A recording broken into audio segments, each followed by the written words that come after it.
Hi, everybody. Today, our lesson is going to cover implicit bias. Some of the objectives that we want to focus on today are defining implicit bias, identifying the relationship between cognitive processing and implicit bias. We also want to differentiate between System 1 and System 2 cognitive processing. Additionally, we want to be able to identify factors that influence implicit bias.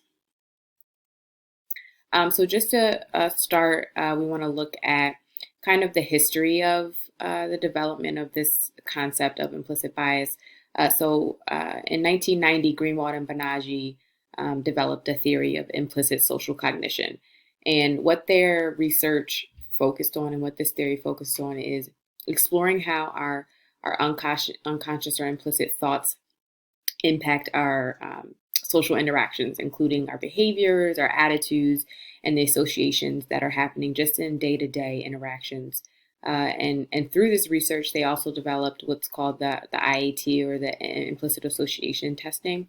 And that allowed us to measure automatic associations toward some different social groups. So that IAT test can actually be completed online today. That test is still very popular as a way for people to gauge or measure their own, associations or biases that they have towards certain social groups.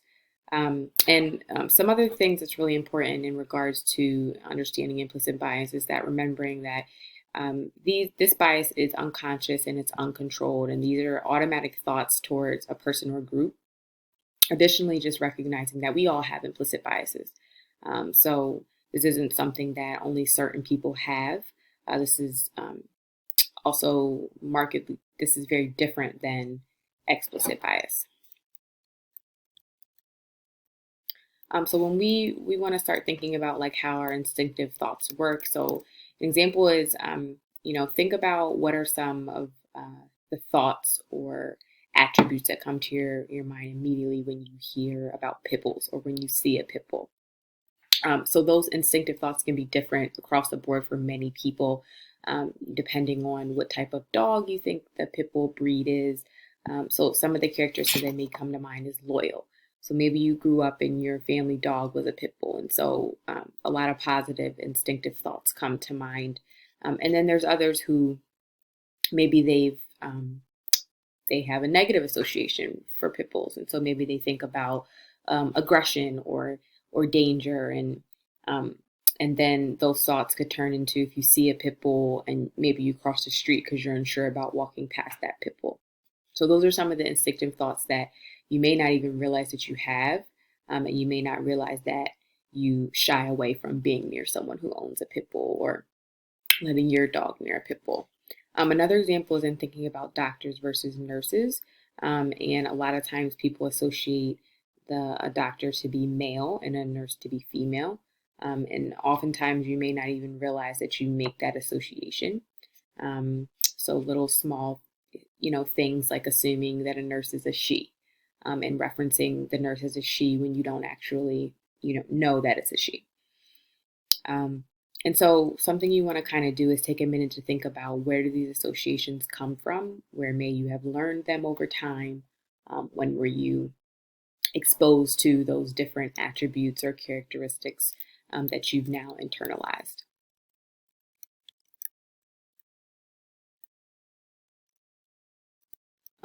Another way to start understanding where these instinctive thoughts and biases come from is to kind of look at our biology. And so we have two different types of systems of thinking.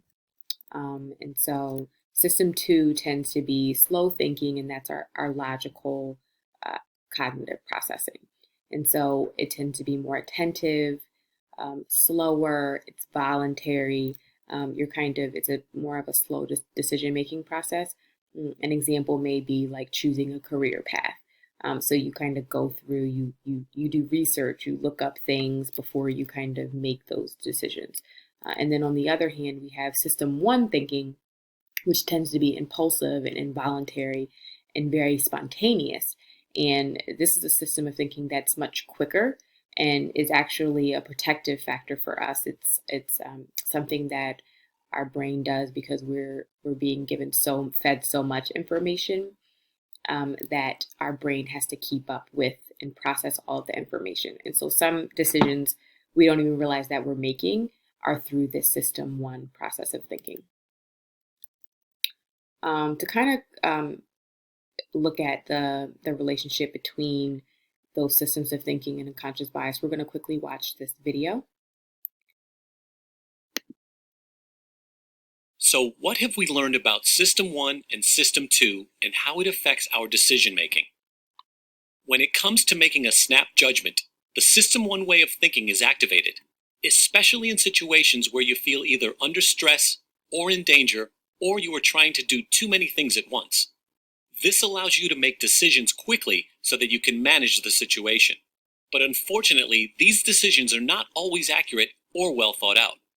Regardless of how rational we think we are, our behavior towards other people is far more likely to be influenced by our instinctive feelings than by any logical analysis of the facts.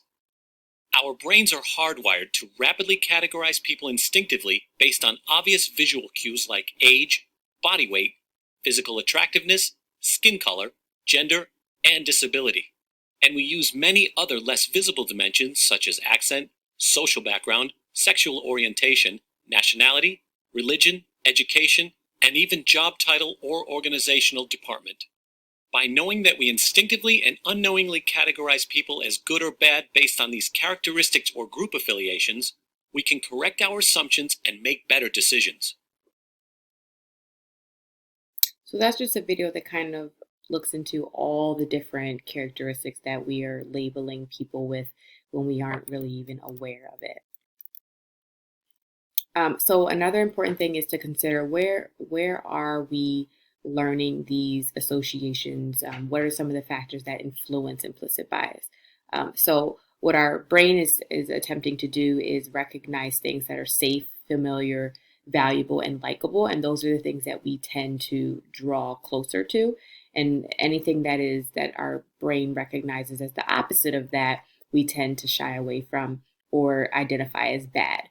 And so some factors that influence this include stereotypes, the cultural environment that we grow up in, and even our personal experiences have an impact on this. So take a minute and really just think about what are some of the advantages to knowing that you have unconscious biases. Just the self-awareness of knowing, starting to be aware of the fact that we all have these unconscious biases so that we can start to slow down and recognize when it's influencing our behaviors.